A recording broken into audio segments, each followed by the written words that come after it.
Hello welcome to ज़रा हट के। मुबश्शिर ज़ैदी और वसअतुल्लाह खान का सलाम कबूल कीजिए। Chief of army staff general Qamar Javed Bajwa आजकल अमेरिका के दौरे पर हैं और कहा यह जा रहा था कि शायद ये उनका अलविदाई दौरा है, क्योंकि 29 नवंबर को उनकी तौसी की मुद्दत जो है वो ख़त्म हो रही थी। मगर साथ ही साथ ये भी चे में गोइयाँ हो रही थी कि शायद वो दोबारा से एक्सटेंशन ले लें, कुछ ऐसी बातें चल रही थी। मगर कल उन्होंने एक ज़ोहराने में इस बात को क्लियर किया कि एक तो वो तौसी नहीं ले रहे, और साथ ही उन्होंने ये भी कहा कि मुसल्लह अफ़वाज जो हैं उनको उन्होंने ख़ुद को सियासत से दूर कर लिया है। दोनों बड़ी अहम बातें हैं और पाकिस्तान की सियासत पर बराह रास्त उनका असर होता है। हमारे साथी नामा निगार जो है अनवर इकबाल वाशिंगटन से ख़बर दी है। मुलाकातें चीफ़ ऑफ आर्मी स्टाफ की अभी भी जारी हैं। कल वो अमरीकी जो वज़ीर दिफ़ा हैं उनसे भी मिले हैं, जो नेशनल सिक्योरिटी एडवाइज़र हैं उनसे भी मुलाकात की है, और आज भी उनकी कुछ थिंक टैंक्स के साथ मुलाकातें जारी हैं। तो बहुत शुक्रिया अनवर साहब हमें वक्त देने का। ये बताइए कि ये जो वहाँ जा कर के उनका ऐलान करना कि मैं अब तौसी नहीं ले रहा और मुसल्लह अफ़वाज जो हैं वो अब सियासत से दूर रहेंगी, तो इससे यहाँ खासी दिलचस्पी पैदा हो गई है, क्योंकि यही बातें जो है यहाँ बहुत अरसे से हो रही थी। तो ये जो मौका उन्होंने चुना वहाँ पर ये बात करने का, तो आपको क्या लगता है? मौका चुना या शायद उनके लिए मौका क्रिएट हो गया, वो इसलिए कि ये जो बात की उन्होंने, एक लंच था, उसमें लंचन था, उसमें जोराने के बाद तो उसमें पहले तो उन्होंने तकरीर की, और तकरीर के बाद जो सवाल जवाब हुए लोगों ने पूछा उनसे, उसमें उन्होंने ये कहा कि मैंने जैसे कि मैंने पहले कहा है कि मैं 2 माह में चला जाऊंगा, मैं बिल्कुल 2 माह में चला जाऊंगा, और मेरा कोई इरादा नहीं है किसी भी एक्सटेंशन लेने का। ओके।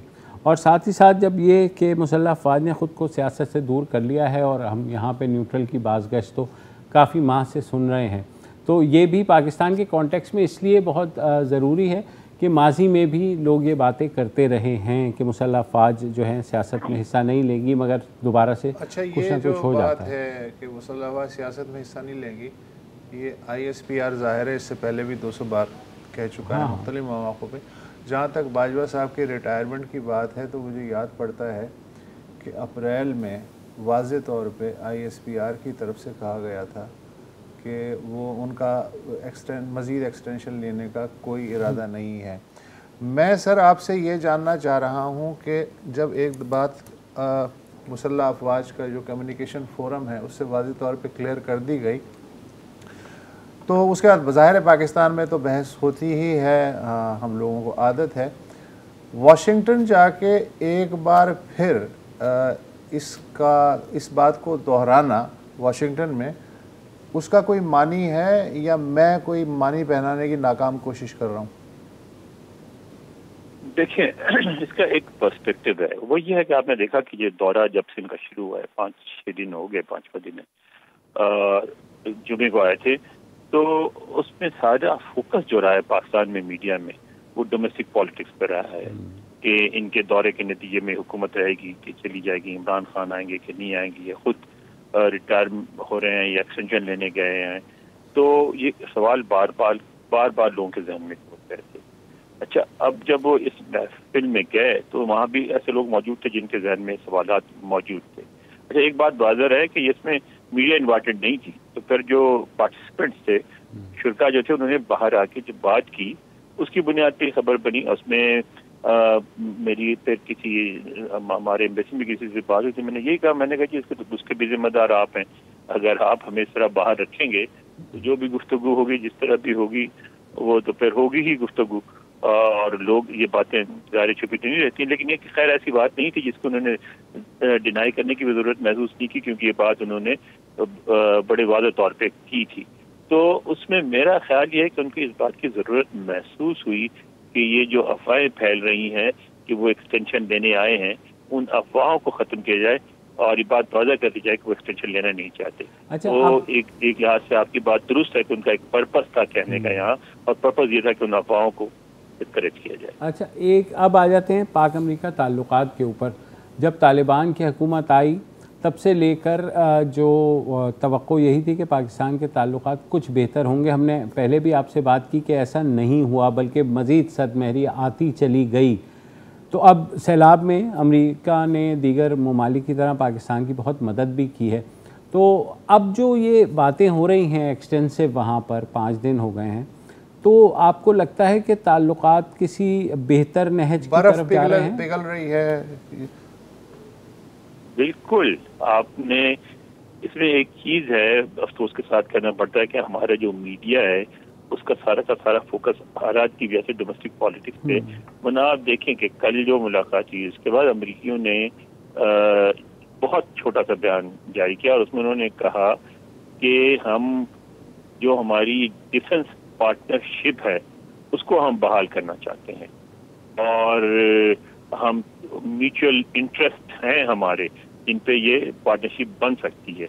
इससे पहले 2 दफा मैंने इंटरव्यू किया था डेरिक शोले का, उसमें भी उन्होंने ये कहा था कि हम चाहते हैं कि 75 साल जो हमारी 75वीं सालगिरह मना रहे ताल्लुकात की, जो हम चाहते हैं अगले 75 साल में ताल्लुकात रहे। और उसमें भी उन्होंने कहा था कि बिल्कुल बहुत सारी चीज़ें हैं, अफगानिस्तान है जिसमें पाकिस्तान के मुफाद में भी है और अफगानिस्तान के अमेरिका के मुफाद में भी है कि अफगानिस्तान में दहशतगर्द तंजीमें जड़ें न बना सकें, तो हम अफगानिस्तान में कोऑपरेट कर सकते हैं। और जब रीजनल इश्यूज की बात होती तो जाहिर है रीजनल इश्यूज में इंडिया पे गुफ्तगू होती है। आपने देखा कि कल एक रिपोर्ट आई है जिसके लिखने वालों में, और यहाँ जिस तरह की रिपोर्ट होती है बड़ी अहमियत होती है अगर उसमें आप साबिक एहलकारों को शामिल करें। उसमें अमेरिका के 2 साबिक सफीर हैं जो इस्लामाबाद में रहे हैं, मंटर और रैन कॉकर, और उसके बाद और हमारे एक साबिक सफीर हैं अफगान हक्कानी साहब, जिनके बारे में हमारे यहाँ बड़ी चिमगोइयाँ होती हैं, मगर इसमें इन्होंने इस रिपोर्ट में उन्होंने भी बड़ा जोर दे के कहा कि अमेरिका ने जब भी पाकिस्तान को इग्नोर किया तो उसके नतायज बड़े मनफी निकले हैं। और उसमें नतायज का वो भी है कि जी अलकायदा बन गई, पाकिस्तान और इंडिया न्यूक्लियर वॉर के करीब आ गए, तो हमें वो करना पड़ेगा, ताल्लुकात जो है पाकिस्तान के साथ रखने पड़ेंगे। और उसमें ये भी हमें समझना पड़ेगा कि पाकिस्तान का इंडिया के बारे में जो रवैया है वो हमारे वाला नहीं होगा, हमसे मुख्तलिफ होगा।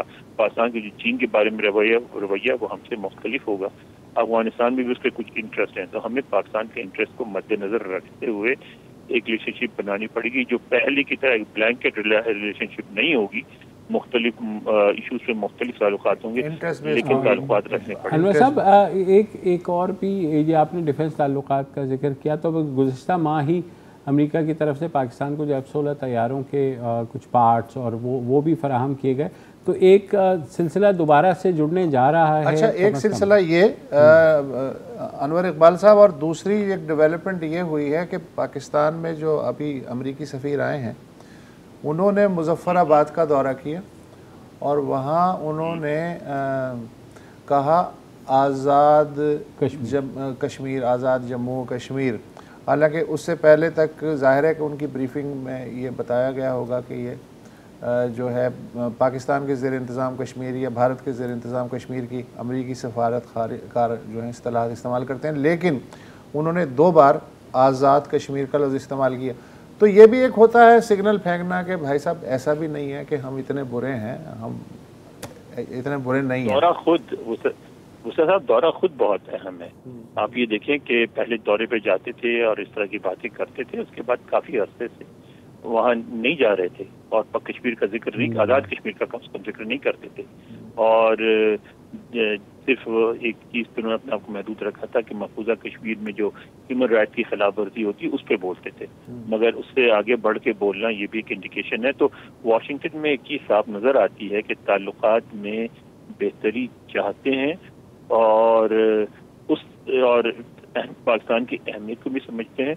और पाकिस्तान के बल्कि अब उसमें एक मैं किसी का तबसरा पढ़ रहा था शायद गूगल मैन का, जिसमें उन्होंने ये कहा कि ठीक है ताल्लुकात तो चाह रहे हैं, लेकिन फिर वही डिफेंस एस्टेब्लिशमेंट की बात हो रही है, तो हमें इस बात की ऐसी बातें करते हुए एहतियात करनी चाहिए कि ये जो सेक्रेटरी डिफेंस उनके तबसरे उनके बयान पर तबसरा किया था, हमें एहतियात करनी चाहिए, ऐसा कोई बयान देना नहीं चाहिए जिससे पाकिस्तान में जमहूरी क़ुव्वतें कमज़ोर हों। तो एक इंडिकेशन तो बिल्कुल आ रही है। ठीक है, बहुत बहुत शुक्रिया अनवर इकबाल साहब। हम जमने का यहाँ एक वक्फा लेते हैं, वक्फे के बाद वापस आते हैं।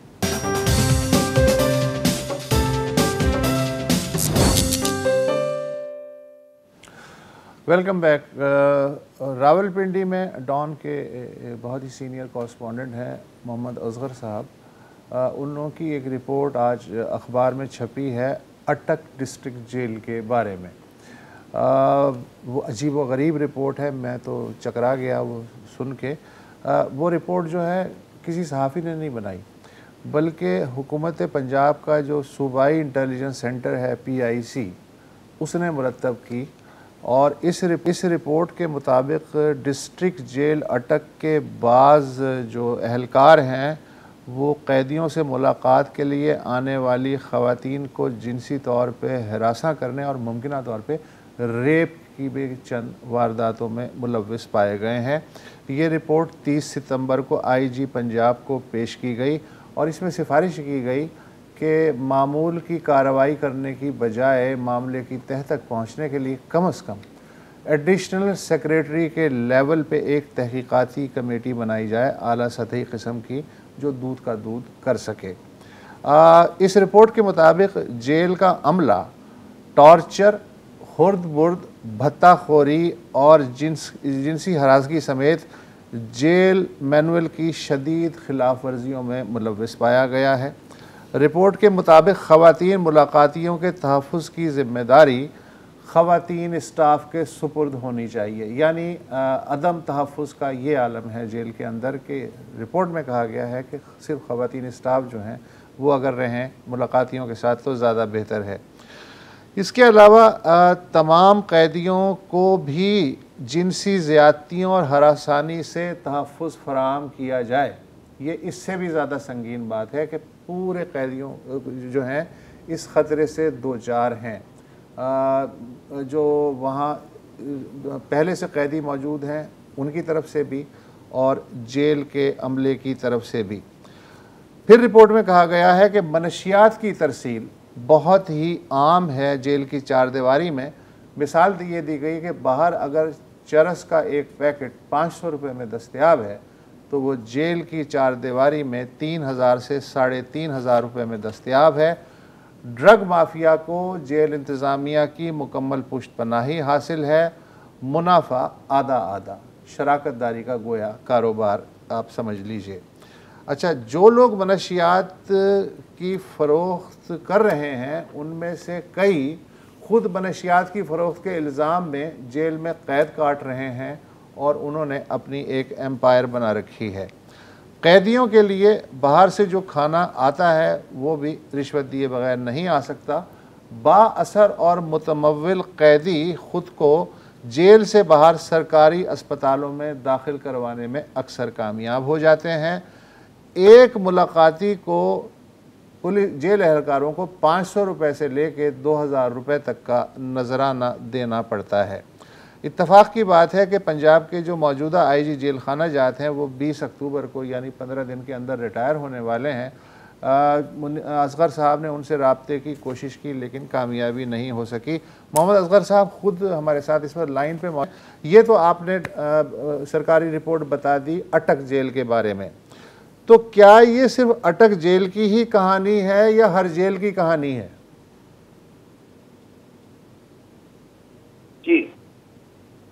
जी असगर भाई। जी साहब, अभी तक सेंट्रल जेल अटियाला जो कि ऑलरेडी ओवर क्राउडेड है और जिसमें बहुत हीनियस क्राइम के मुल्ज़िमान जो है वो कैद हैं, उससे मुतालिक भी इसी किस्म की रिपोर्ट आई है सूबाई इंटेलिजेंस सेंटर की तरफ से। ताहम उसमें जिनसी हरासगी और रेप के केसेस की निशानदेही नहीं की गई। जब बाकी दीगर जो बदनिज़ामी, रिश्वतसानी या मिली भगत और बेज़ाबगी हैं वो खुलेआम उन्होंने उनका जिक्र किया गया था। जी अच्छा, तो इसमें जो है हम जब से मैंने होश संभाला है हम सुनते आते हैं हर 4-5 साल के बाद कि इस तरह हुआ और फिर अचानक से थरथलियाँ मचती हैं, छापे पड़ते हैं, नया जो जेलर आता है वो कुछ अपनी तेज़ियाँ दिखाता है और उसके कुछ अरसे बाद फिर वही माफिया, फिर वही बेकायदगी और फिर वही कानून के नाम पे जराइम। तो ये जो कैंसर है इसका मतलब है कि इसमें सब ही जो वायरस हैं बराबर के शरीक हैं, इसलिए ये उखड़ने का या जड़ से उखड़ने का तो सवाल ही नहीं पैदा होता। क्या कहते हैं, आपकी ऑब्जर्वेशन क्या है? जी वसू साहब, मेरा ज़ाती तजुर्बा भी इसी किस्म का है, जैसा आपने बयान किया है कि इंक्वायरियाँ होती हैं, सब कुछ होता है, लेकिन कभी प्रैक्टिकली हमने नहीं देखा कि किसी के खिलाफ कोई लीगल एक्शन लिया गया हो। मतलब जेल में रहने वाले जितने भी कैदी हैं, हवालाती हैं, उनका जेल में रहने के बाद उस अमले के साथ इतने अच्छे ताल्लुकात हो जाते हैं कि वो इस जेल को अपने घर की मानद समझते हैं। अब अगर ये डिमांड की गई है इस रिपोर्ट में कि एडिशनल सेक्रेटरी लेवल का कोई अफसर मुकर्रर किया जाए, तो वो क्या करेगा? वो भी कुछ नहीं कर पाएगा, जो मेरी ज़ाती राय है। आपने देखा होगा कि कई मरतबा एडिशनल सेशन जज भी जेल का दौरा करते हैं, कैदियों के साथ प्रेस रिलीज शाम को शायद कर दी जाती है, लेकिन वो दौरे भी वेल मैनेज होते हैं। इस जेल इंतजामिया को पता होता है सारा कुछ, वो मैनेज करते हैं, मर्जी के लोगों को सामने पेश किया जाता है और मीडिया को खबर दे दी जाती है कि ये जनाब जज साहब आए हैं, उन्होंने दौरा किया है और कैदियों की फलां की सजा माफ की है। लेकिन हालात जो कि तू नहीं अब तक। हाँ, और मैं एक वाक़या हुआ, मैं बड़े मज़े का भी, आपको याद होगा जब शहबाज गिल को रखा गया था, तो पंजाब के जो जेल खाना जाते हैं कर्नल रिटायर्ड हाशिम साहब, उन्होंने विज़िट किया। अच्छा, वो बाहर आके कहा कि उन्होंने बहुत अच्छा इंतज़ाम है, कुछ नहीं हुआ। हाँ, और उसके बाद वो अगले दिन उन्होंने जेलर को ही सस्पेंड कर दिया। सबको तो सब लोगों ने कहा कि जब आपको मतलब अच्छा था तो वो आप तो कह रहे थे कि बिल्कुल ठीक हुआ है, तो आपने क्यों सस्पेंड किया? उन्होंने कहा मुझे बाद में पता लगा कि वहाँ कुछ हुआ है। अच्छा, तो उससे पहले नहीं पता कर्नल साहब को नहीं। अच्छा असगर साहब, ये फरमाइए कि एक इसका मरज़ का सबब मेरे ख्याल में शायद ये भी है कि जिस तरह रेलवे पुलिस है, वो ताहयात जो सिपाही हैं रेलवे के पुलिस में ही रहते हैं, वो किसी और ब्रांच में नहीं जाते। इस तरह जो जेल की पुलिस है वो एक जेल से ज़्यादा से ज़्यादा ट्रांसफ़र होकर दूसरी जेल चली जाएगी, उसी जेल में रहेगी, तो पूरी एक एम्पायर जो है ज़िंदगी भर की चलती है। तो अगर ये रोटेशन वाला सूरत हाल हो कि जो बाकी ब्रांचें हैं पुलिस की, उससे भी लोग आते रहें और ये जो है रिवॉल्विंग डोर पॉलिसी हो, तो क्या इससे जेलों की हालात थोड़े से बेहतर हो सकते हैं या नहीं? सर, इसके लिए मेरा जो ज़ाती ख्याल है वो ये है कि इसके लिए इनकी ट्रेनिंग, इनकी तरबियत जो है वो जदीद खतूत पर इस्तवार की जाए, इनकी ट्रेनिंग तब्दील की जाए, इनके माइंड सेट जो हैं वो तब्दील किए जाएँ तब। और जो इन्फ्लुएंस है, मतलब ये पोस्टिंग ट्रांसफ़र लेने का हर जगह इन्फ्लुएंस किया जाता है।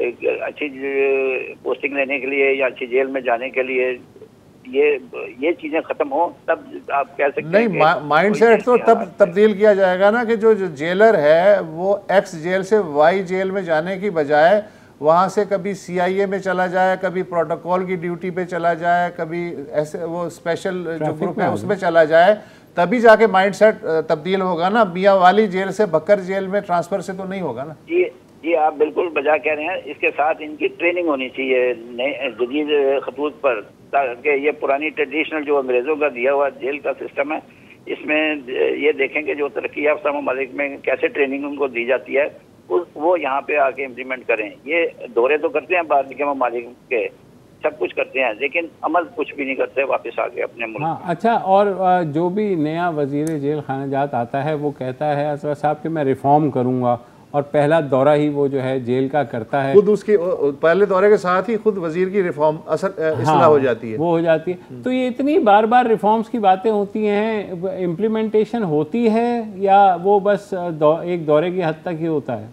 ये मुबशर दौरे की हद तक ही रहता है। मैंने तो अपने कैरियर में कभी नहीं देखा कि कोई चीज़ इम्प्रूव हुई हो। वैसे का वैसे ही है सिस्टम, और वो ये चाहते ही नहीं चेंज करना है इसको। अगर ये चाहें तो हो सकता है, क्यों नहीं हो सकता। अपने पेट पे कौन लात मारता है वो बशीर भाई। सही बात। बहुत बहुत शुक्रिया आसरा साहब हमें तफसील से बताने। और जेल के हालात कोई आज के नहीं हैं, हमेशा ही ऐसी ही खबरें सुनने को मिलती हैं। एक वक्फा लेते हैं।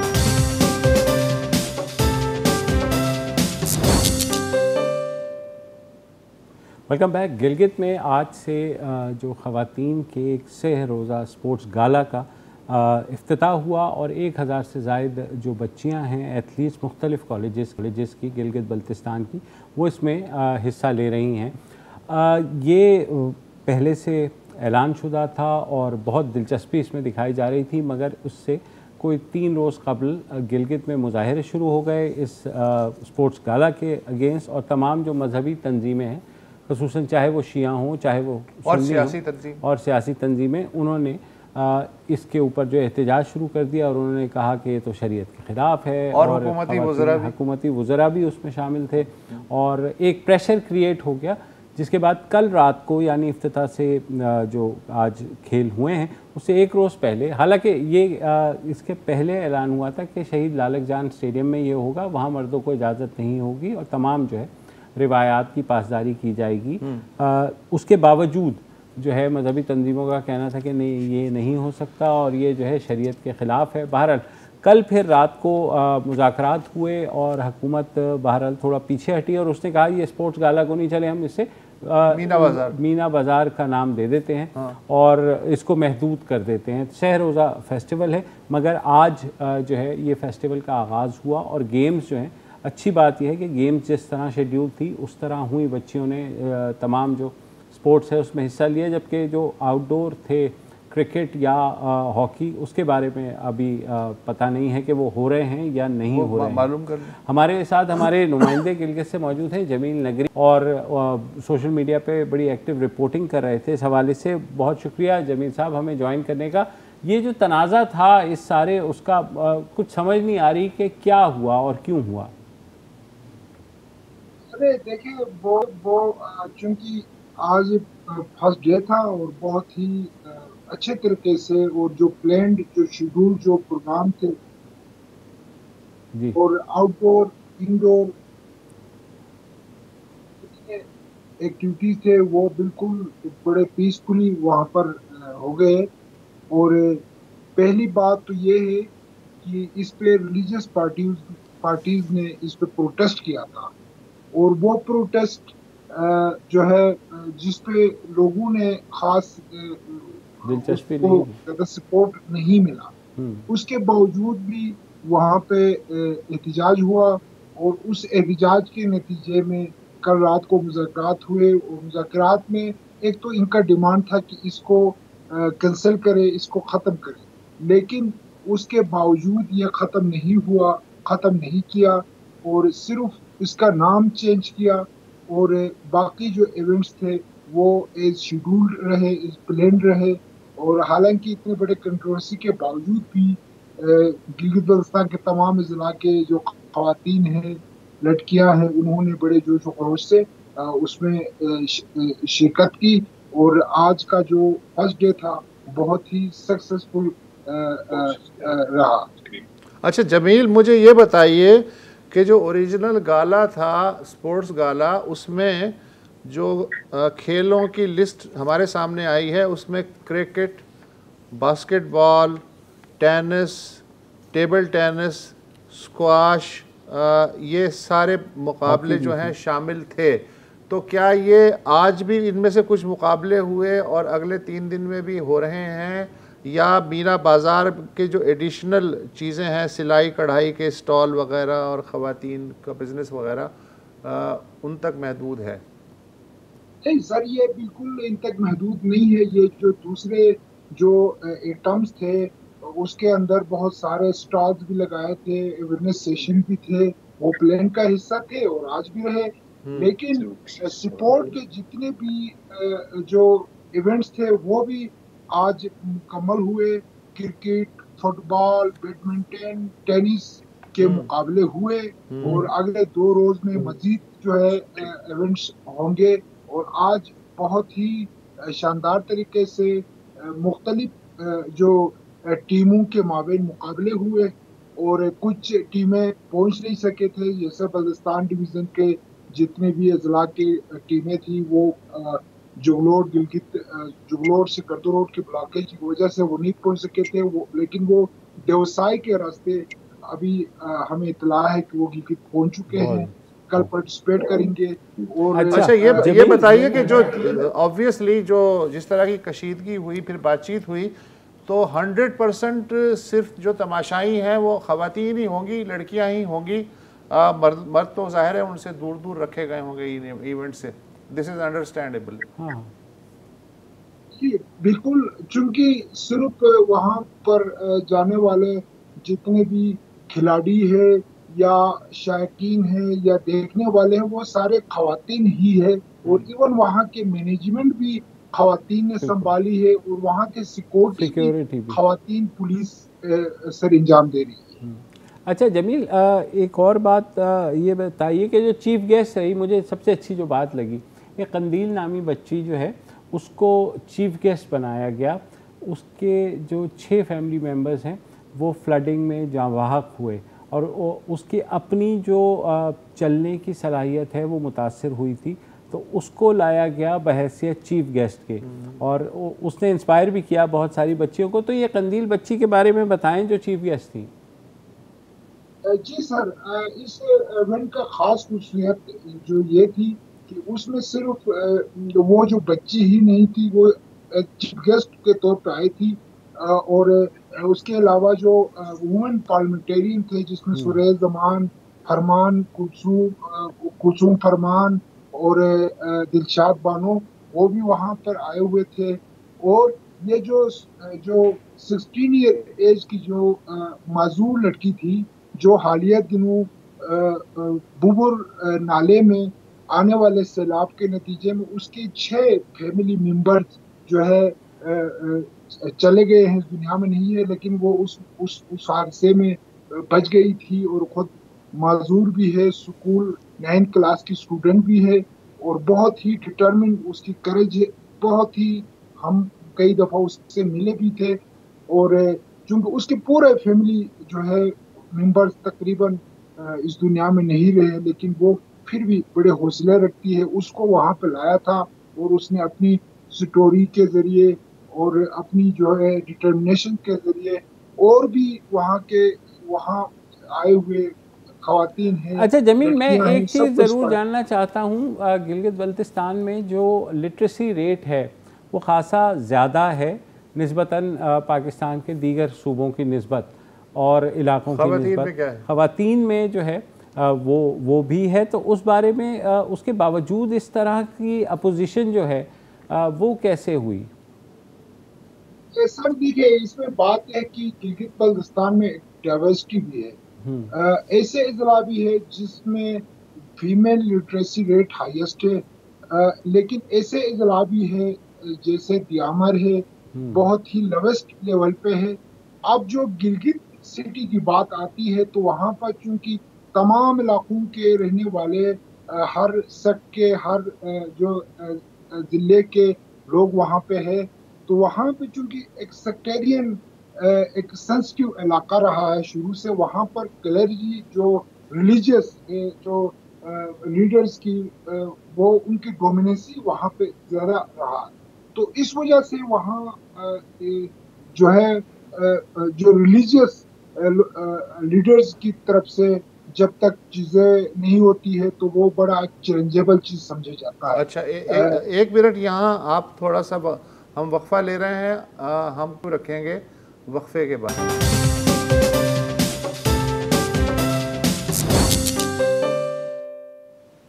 Welcome back.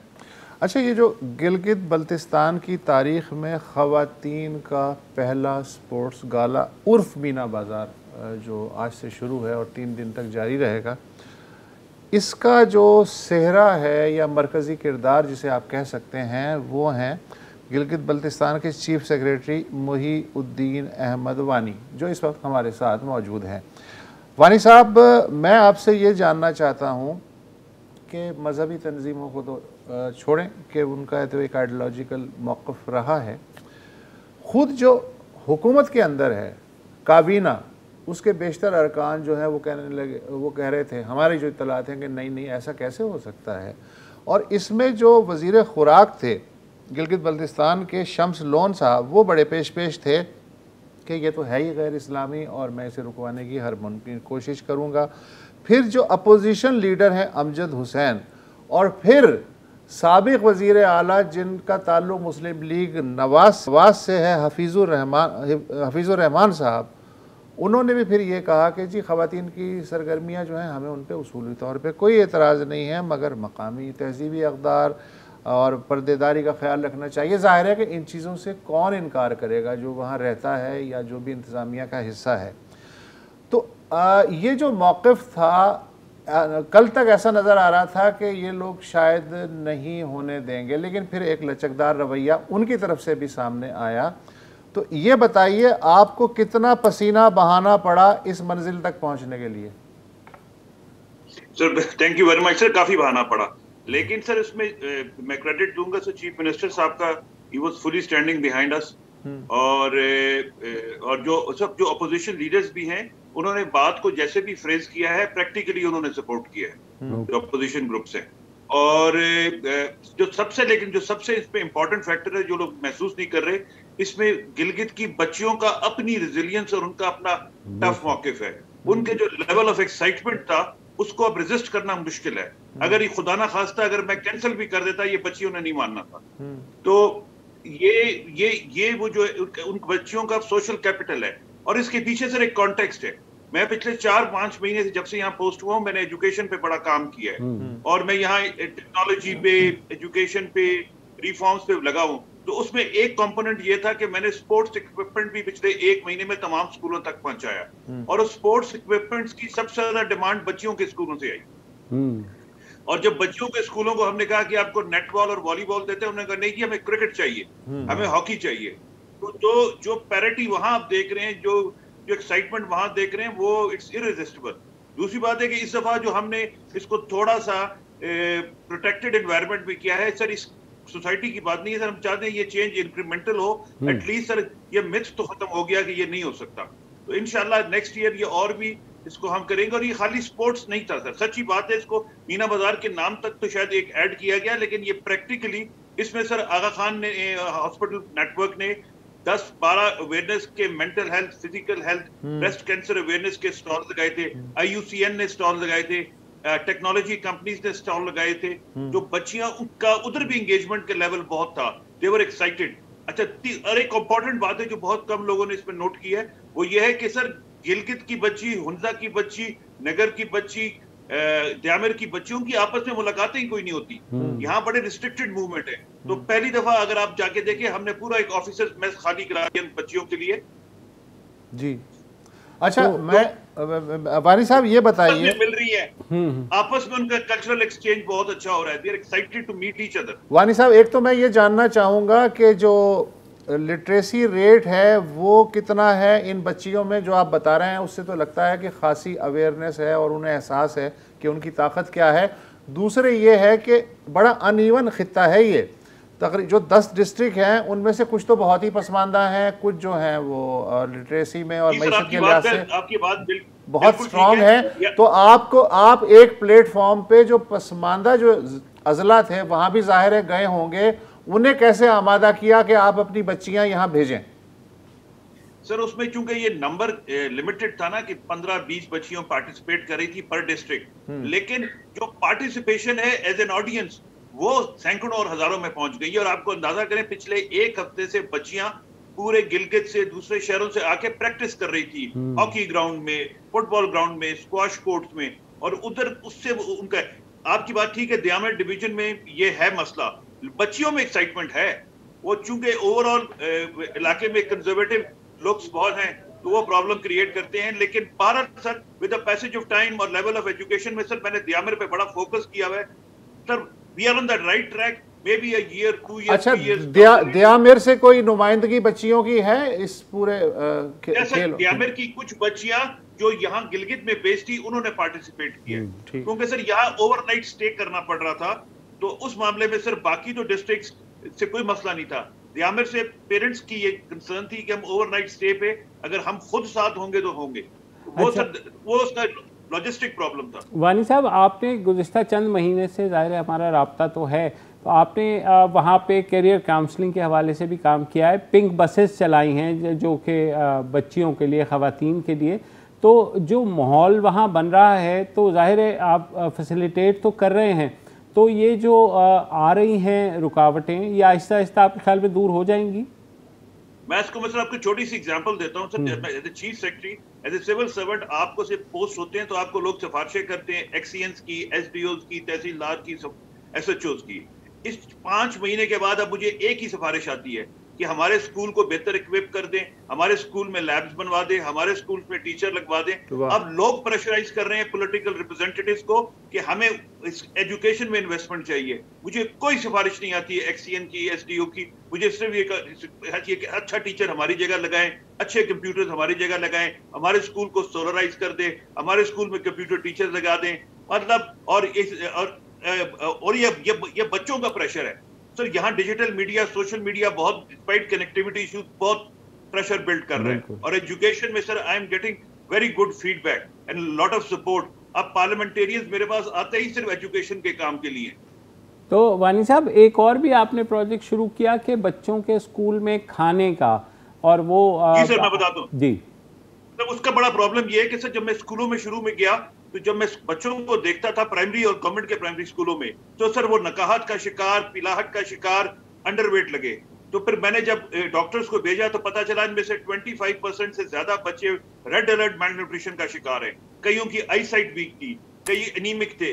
तो उसमें हमने सर स्कूल मील्स प्रोग्राम शुरू किया है, जिसकी जो न्यूट्रिशनल हमने वैल्यूज को ऐसा एड्रेस किया है कि इन बच्चों की तमाम चीजों को कवर किया जाता है। परसों मैं एक स्कूल में गया, वहां 40 बच्चों में से सिर्फ एक ने नाश्ता किया था, 7 की आई साइट वीक थी, और बाकी कहते हैं हमारे घर में वालिदैन कहते हैं कि एक टाइम का खाना खाओ। तो अब जिस दिन से मैंने कई स्कूलों में सर सिर्फ मील प्रोग्राम शुरू किया है तो एनरोलमेंट ट्रिपल हो गई है, 60 से 180 चली गई है कि जिस दिन मैंने स्टार्ट। तो ये सर इतनी पॉवर्टी भी है, उसकी वजह से लोग अफोर्ड नहीं कर सकते। तो सर अब अभी मैंने सर 30 स्कूलों 20 स्कूलों में स्टार्ट किया है। We will extend to 50 by the end of this month, और इंशाल्लाह बाय मिड नेक्स्ट ईयर तक गिलगित बल्तिस्तान के हर प्राइमरी स्कूल में स्कूल वीक्स प्रोग्राम होगा, प्लस मैंडेटरी आई साइट चेक होगा, और जो जिन बच्चों की नजरें कमजोर होंगी उनको फ्री क्लासेस भी मिलेगी। Thank you so much Mohiuddin वानी साहब। एक बारिश का कतरा, एक आदमी, एक किताब, कोई भी एक चीज़,